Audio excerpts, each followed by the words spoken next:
Hey, it's another week, another recipe, and we are headed to the early 20th century with an Alaskan curry recipe from the biggest fish cannery in the world at the time. Come join me and see if this company recipe is any good. Hey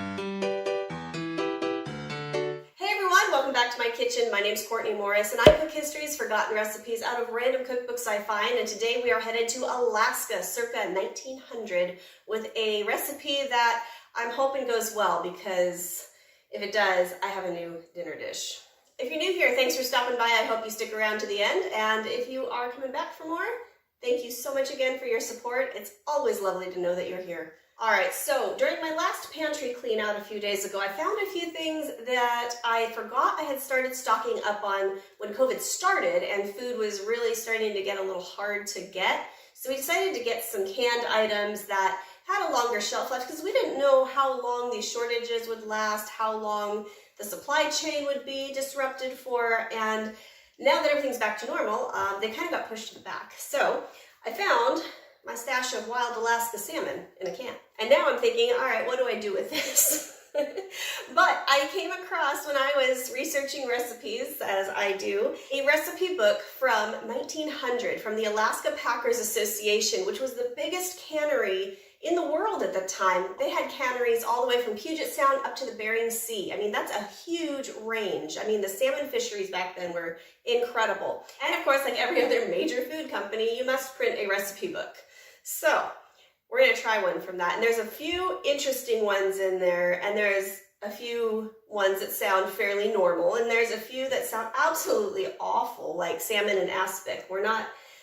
Maybe one day I'll get brave enough to try that. But today we are gonna try a salmon curry from 1900 and maybe see if I can use it for dinner.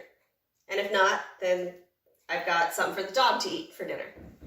All right, let's get going. All right, so most of this recipe takes place at the stove, which I kind of wish my stove was like right here because it's an odd angle to film. So bear with me on that one. But we have to chop up an onion first, or sorry, half an onion. I'm a little worried about this recipe only because I was not a big curry lover for years. It's only been maybe 5 years since I actually learned to like it, and I figured out why. So very long history lesson short, England used to have huge dealings with India, which is the basically mother country of the curry that we know. And so England brought back curry and spices like that, but didn't bring back how to use them.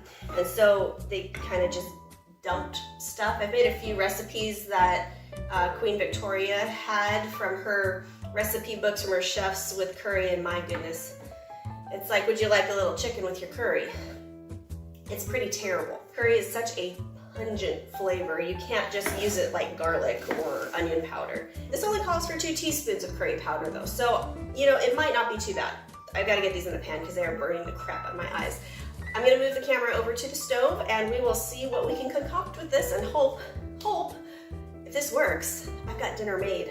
All right, so I've got my trusty cast iron out, and I am going to melt 2 tablespoons of butter, and into that, when it gets hot, I'm going to brown the onion I just cut up. And when that is nice and hot, we're going to stick our onions in, and it says to brown them, so I'm just going to let them sit for a little bit and let my kitchen just smell really, really good for a few minutes. All right, well, I just opened the can of salmon because my next ingredient is liquor from the can of salmon, and I just had all 3 of my cats join me in the kitchen. And it doesn't say how much liquor, or in this case, I think salmon juice. So I'm just gonna pour some in.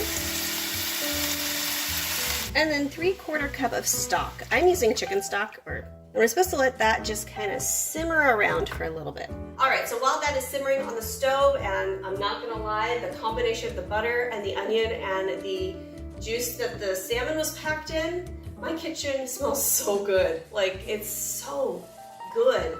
It's not fishy, it's restaurant-y. So I'm a little excited, but I haven't added the curry yet, so we shall see. Okay, so to thicken this sauce up, it says we need 1 tablespoon of flour, 2 teaspoons of curry powder. Now, it didn't specify what kind of curry powder, and as I have cooked over the past 5 years, I've noticed there's more than one type of curry. I have yellow. So, you know what? For the sake of not getting too much, I'm going to do this in smaller increments because I can't fit the darn thing in the mouth of the jar. So I'm gonna do half increments at a time. Cross our fingers, it's pungent. It might just be pungent to me. I know a lot of people like curry and I may just be a little sensitive, but that's okay. 1/4 teaspoon of salt, a pinch of pepper, and a teaspoon of lemon juice. And so this is supposed to go into our simmering mixture to thicken this up. Okay, so because we are working with a powder here, you're gonna get chunks in this if you just pour it in. So we're going to get some of the liquid in here and make this a liquid so it transfers into the pan a little easier.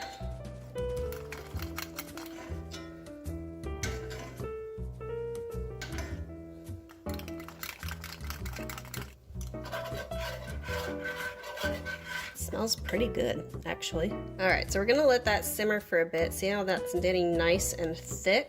We want that to be, I guess, as thick as you want it, but I'm going to just let it sit for a few more minutes. All right, so then when it gets to the consistency that you want, it says to add a 1/2 can of your salmon.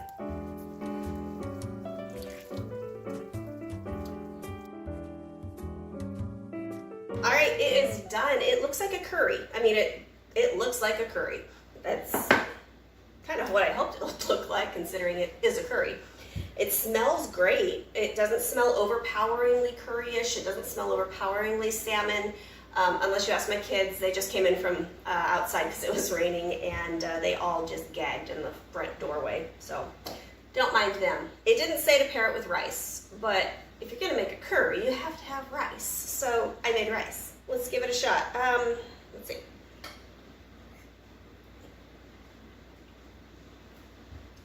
That's pretty good. Now, I almost can't believe I'm saying this, but it needs more curry because the dominant flavor in this is salmon. It's still salmon. So if you're not a fish lover, you're probably not going to make this anyways, but if you're kind of on the fence about it, it is a little on the fishy side just because it does taste more salmony. Otherwise, I think the flavors meld well. I think it's good. The only problem I have with it is that, like in a chicken curry, you've got something to chew and there's vegetables and it's not just a gravy. The salmon's so soft that if you have a texture issue with things being just too mushy, that's gonna be an issue. But you know, even the big chunks of salmon are still so soft that if you have a problem with that texture, it's not gonna work for you. But otherwise, I'm pleasantly happy with this. I am trying to decide though whether or not this is gonna be a dinner, because my kids won't eat this based off of their reaction to that. I don't know, my oldest might. My husband would probably eat it for the sake of the fact that it's food. I might just have this for lunch and call it good and stick with my other curry recipes. But for a 120-year-old recipe, especially from a cookbook from a big brand. That's surprising because a lot of those just were kind of more of a recipe that they just had to make up so they could publish something, and whether it was good or not. I don't know if I'd recommend trying this. Do it if you want to. It's not bad. I think maybe if I had to use my canned salmon again. I don't think this is going to be one of my favorite dishes that like, ooh, let's make this curry tonight. It's going to be a different curry. Bottom line is, I like the dish. I like the flavor. Not my first choice in meat. But it's not bad, and I'm glad I tried it. If you made it this far, thank you so much for watching. I really appreciate your support. Please hit the subscribe button if you haven't already, and hit the little bell notification. It lets you know when I upload every Monday with a new historical recipe for you. And if you need another video to watch after this, I'd recommend this one right here. This is my 1930s tomato cake from the Campbell Soup Company, who somehow put together some sort of sorcery that was amazing. I'd highly recommend it. All right, have a great week. I will see you next Monday. Bye.